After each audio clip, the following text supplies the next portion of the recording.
आणि हेडलाईन्स नंतर बुलेटिनमध्ये बातम्यांचा वेगवान पद्धतीने आढावा घेऊयात. महाराष्ट्र लाईव्ह.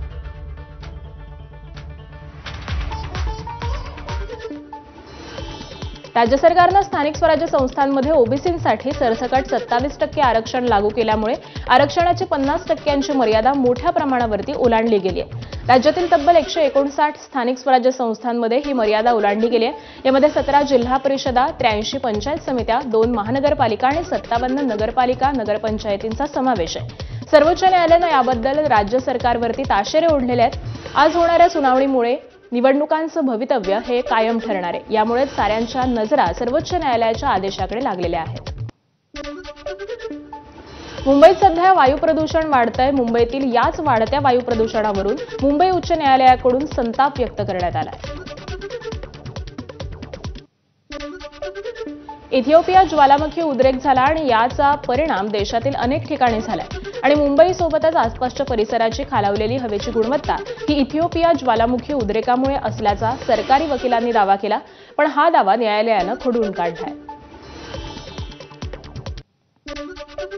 मुंबईमध्ये वायू प्रदूषणाचा टक्का दिवसेंदिवस वाढत असून पालिका आता ॲक्शन मोडवरती आली आहे. मुंबईची हवा स्वच्छ आहे, रस्ते अधिक नीटनेटके आणि नागरिकांच्या आरोग्याला प्राधान्य देण्याच्या उद्देशानं आजपासून मुंबईमध्ये डीप क्लिनिंग ड्राईव्ह सुरू होतेय. शहरातील महत्त्वाच्या रस्त्यांवरती सकाळपासूनच विशेष पथक कामाला लागणार आहे. हवेतील प्रदूषण चिंताजनक पातळीवरती पोहोचल्याच्या पार्श्वभूमीवर हा उपक्रम राबवला जाणार आहे.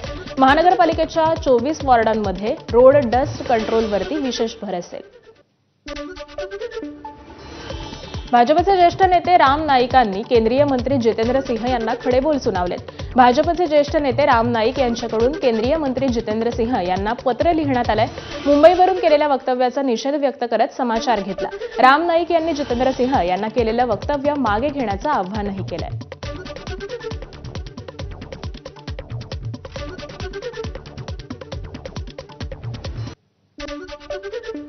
मुख्यमंत्री देवेंद्र फडणवीस हे आज वर्धा जिल्ह्याच्या दौऱ्यावरती येणार आहेत. ते वर्ध्याच्या हिंगणघाट नगरपरिषद निवडणुकीसाठी भाजपच्या उमेदवारांच्या प्रचारार्थ सभा घेतील.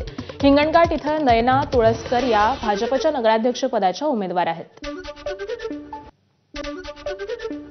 राज्यातील 40 नगरपरिषदा आणि 17 नगरपंचायतींमध्ये 50% आरक्षणाची मर्यादा ओलांडली गेल्याची कबुली राज्य निवडणूक आयोगानं सर्वोच्च न्यायालयानं दिलेली आहे. आरक्षणाची मर्यादा ओलांडल्याच्या प्रकरणामध्ये सर्वोच्च न्यायालयात एक याचिका दाखल करण्यात आली आहे. त्या याचिकेवरती पार पडलेल्या सुनावणीत सर्वोच्च न्यायालयानं निवडणूक आयोगाला माहिती सादर करण्याचे आदेश दिले होते.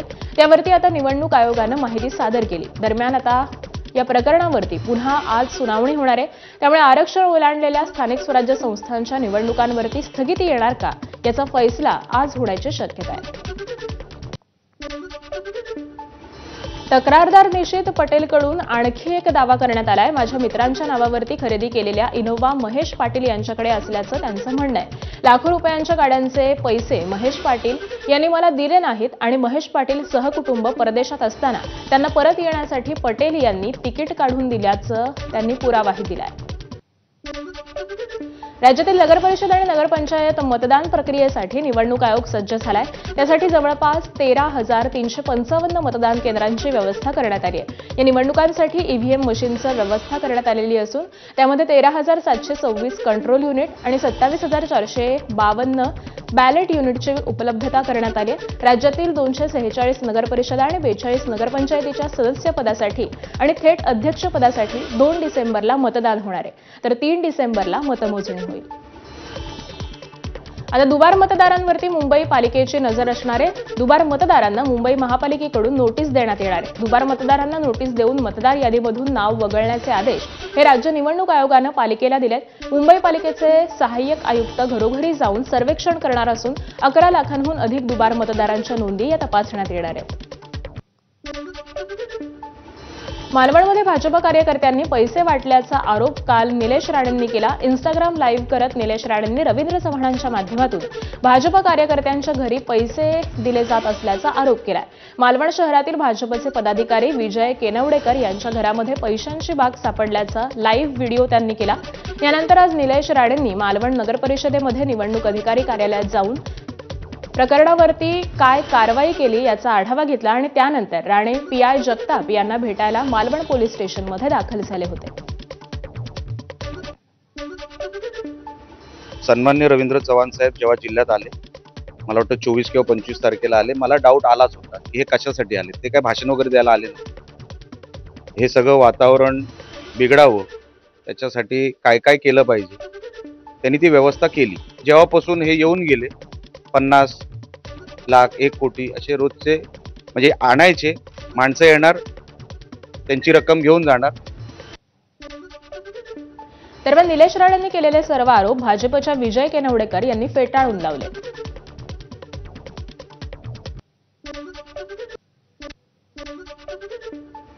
माझ्या घरामध्ये मी नव्हतो, माझी बायको माझ्या विजय फुटवेअर ह्या आस्थापनेमध्ये माझ्या स्वतःच्या मालकीच्या आस्थापनेमध्ये होती. माझ्या घरामध्ये माझी वहिनी होती आणि माझी वयोवृद्ध आई होती आणि त्याचबरोबर माझा पुतण्या होता.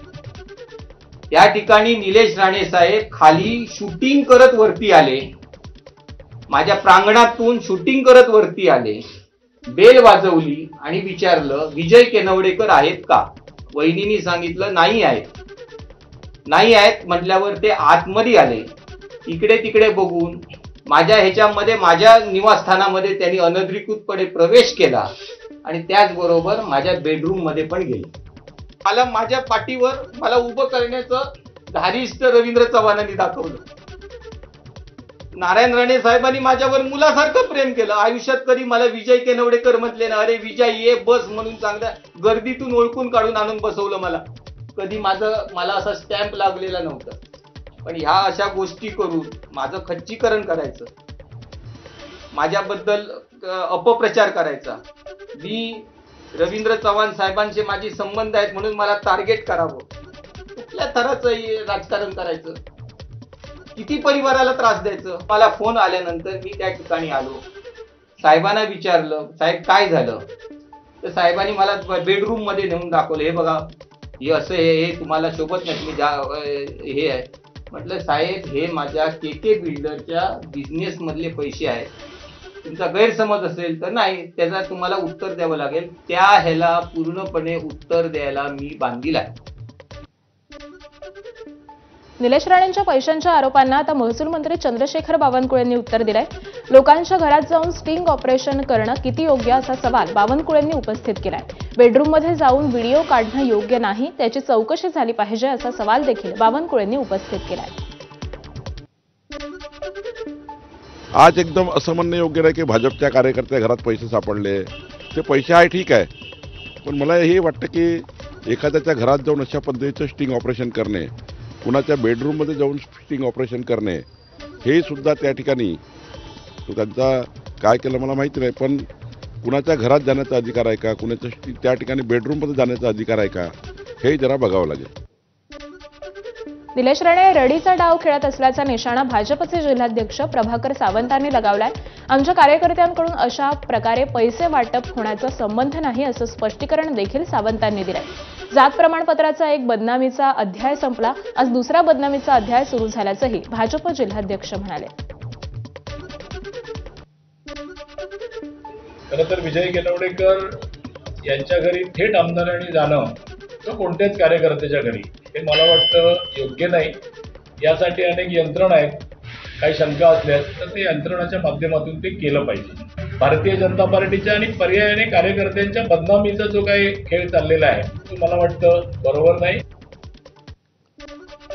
महायुतीमध्ये शिंदेंची शिवसेना आणि भाजपमध्ये नाराजी नाट्य सुरू असतानाच आता 2 डिसेंबर नंतर मोठा राजकीय भूकंप होणार असल्याची जोरदार चर्चा रंगली आहे. महायुतीत नाराज असल्याचं मुख्य कारण म्हणजे भाजपचे प्रदेशाध्यक्ष रवींद्र चव्हाण हे असल्याचं शिंदेंच्या शिवसेनेकडून स्पष्ट सांगितलं जात आहे.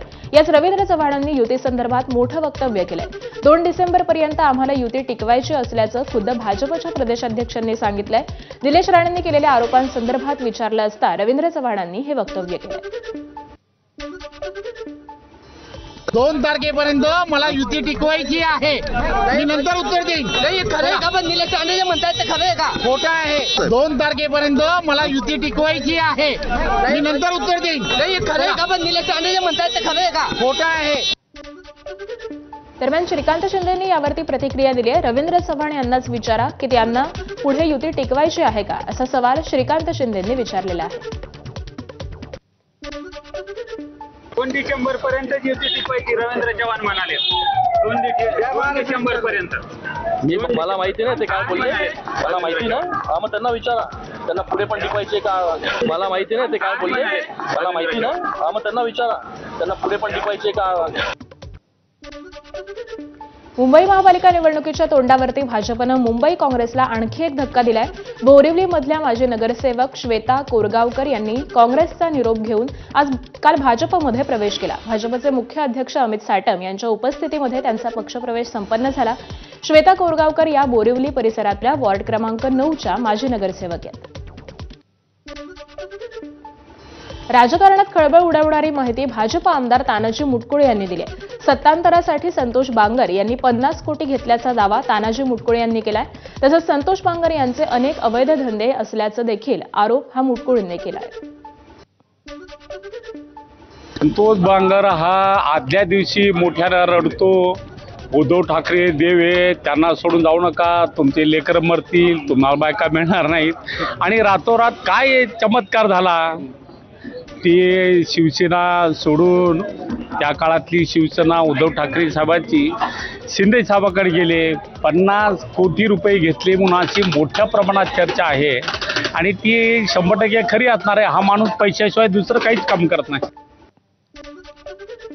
आमदार संतोष बांगर यांच्या निवासस्थानी पोलिसांनी धाड टाकल्याची माहिती विधान परिषदेचे आमदार हेमंत पाटील यांनी दिली आहे. बांगर यांच्या घराची तब्बल 100 पोलिसांनी झाडाझडती घेतल्याची मोठी माहिती ही हेमंत पाटील यांनी दिली आहे. समोरच्यांच्या पायाची वाळू घसरायला लागलेली आहे, हे या निवडणुकीच्या निमित्तानं लक्षात आलेलं आहे. आपण बघता की आमदार संतोष बांगर यांच्या घरावरती सकाळी 5-5:30 वाजता 100 पोलिसांनी जाऊन झाडाझडती घेतलेली. हे अतिशय वाईट पद्धतीनं झालेलं आहे. खरं म्हणजे आमदार पद हे एक संवैधानिक पद आहे, त्याला कॉन्स्टिट्युशनल एक दर्जा आहे आणि अशा संवैधानिक पदाच्या कार्यकर्त्यावर आमदारावर जर रेड करायची आपल्याला असेल तर विधानसभा अध्यक्षाची परवानगी घ्यावी लागते.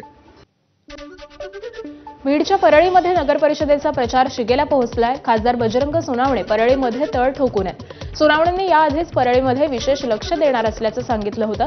मुंडे बंधू बहिणींना शह देण्यासाठी सोनावणेंनी परळीमध्ये तळ ठोकल्याचं सांगितलं जातंय. महाराष्ट्रातील सर्वात लोकप्रिय योजना अर्थातच लाडकी बहीण योजना. या योजनेचे लाभार्थी राज्याच्या घराघरात आहेत. तसंच योजनेचं श्रेय घेणारे देखील पक्षांमध्ये आहेत असं म्हणावं लागेल.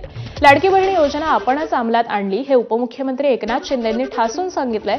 त्यातच आता भाजप नेत्या पंकजा मुंडेंच्या नव्या दावानं खळबळ उडाली आहे. मध्य प्रदेशातील लाडकी बहीण योजनेनंतर राज्यात देखील लाडकी बहिणीची योजना ही संकल्पना आपण मांडली असं वक्तव्य पंकजांनी करत एक नव्या वादामध्ये उडी घेतलीय. बीडमधल्या पालवणमध्ये पार पडलेल्या प्रचारसभेमध्ये त्या बोलत होत्या. दरम्यान नुकत्याच पालघरच्या प्रचारसभेत देखील फडणवीस आणि शिंदेंमध्ये देखील लाडक्या बहिणीच्या श्रेयवादावरून कलगीतुरा रंगलेला पाहायला मिळाला. विधानसभा निवडणुकीमध्ये लाडकी बहीण योजनेनं महायुतीतला मोठा हात दिल्याची चर्चा आहे आणि त्यामुळे येत्या निवडणुकांमध्ये लाडकीचं श्रेय आणि फायदा हा पदरात पाडून घेण्यासाठी मोठी चढाओढ ही देखील पाहायला मिळते. बीडच्या सभेत बोलताना पंकजा मुंडेंनी पुन्हा पालकमंत्री होण्याबाबत इच्छा व्यक्त केली आहे. मी तुमची पालक आहे, बीडची संपर्क मंत्री आहे असं वक्तव्य हे पंकजा मुंडेंनी केलंय. तसंच लाडक्या बहिणीमुळेच हे सरकार आलं. ही लाडकी बहीण आम्हाला विसरणार नाही कारण ती कोणाचंही घेतलेलं विसरत नाही असं वक्तव्य हे पंकजा मुंडेंनी केलंय. देशात आहे, राज्यात आहे. आता तुम्ही म्हणता सरकार तुमचंच आहे, पण मग मी म्हणलं ना स्त्री पाहिजे ना. आता या सगळ्या टीमच्या मागे मी आहे आणि मी पालक आहे तुमची. मी संपर्क मंत्री आहे. मी वचन दिलंय की नगराध्यक्ष निवडून द्या, नगरपालिका ताब्यात द्या. दर 3 महिन्याला मी नगरपालिकेची स्वतः बैठक घेईन. उदारी स्त्रीला जमत नाही. आता या मायमावले बसल्या यांना लाडकी बहीण केलंय सरकारने, तर त्यामुळेच आम्ही मंत्री झालो ना. तुमच्यामुळेच हे सरकार आलेलं आहे. हे लाडकी बहीण या सरकारने केलेलं आहे. स्त्री हे शक्ती उभे, तुम्हाला ताकद दिल्यामुळे आम्हाला मिळाली. तुम्हाला लाडकी बहीण केल्यामुळे भाऊ सत्तेत बसले.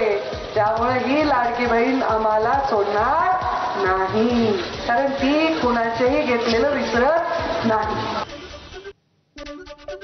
आम्ही पेण नगरपालिकेमध्ये युती करण्यासाठी भाजपचे आमदार रवी पाटील यांच्याकडे गेलो, मात्र त्या युतीमध्ये धृतराष्ट्राप्रमाणे भूमिका बजावून सुनील तटकरे यांनी आमची युती तोडली असा आरोप शिवसेनेचे आमदार महेंद्र दळवी यांनी सुनील तटकरेंवरती केलाय। रायगड जिल्ह्यामध्ये महेंद्र दळवी आणि भाजपची युती तोडण्यासाठी राष्ट्रवादीनं सुपारी दिल्याचा दावा देखील दळवींनी केलाय। परवा आपण बघितलं की पुण्यामध्ये पार्थ पवारचा घोटाळा निघाला। त्या घोटाळा मागचा सूत्रधार कोण आहे तर त्यांच्याच पक्षाचे वरिष्ठ नेते आहेत। हे त्रिवार सत्य आहे आणि महाराष्ट्राने स्वीकारलं। तपासून बघितलं, विजिलन्स लागलं, बाबा महेंद्र दळवी एवढा आरोप करतायत, लोकांचं सत्य आहे का? त्रिवार सत्य आहे, काही लपवण्यासारखं नाही आहे। आणि त्यांचं झाकून ठेवण्यासाठी दुसऱ्याचं उघडं करणं हे त्यांची कायमची नीती आहे। आणि मग राष्ट्रवादीच्या वरिष्ठ नेत्यांनी ते केलं, आता ते अंगलट आलंय म्हणून मी दुसरा आरोप केला। आणि या वेगवान घडामोडीनंतर वेळ झाली एका छोट्या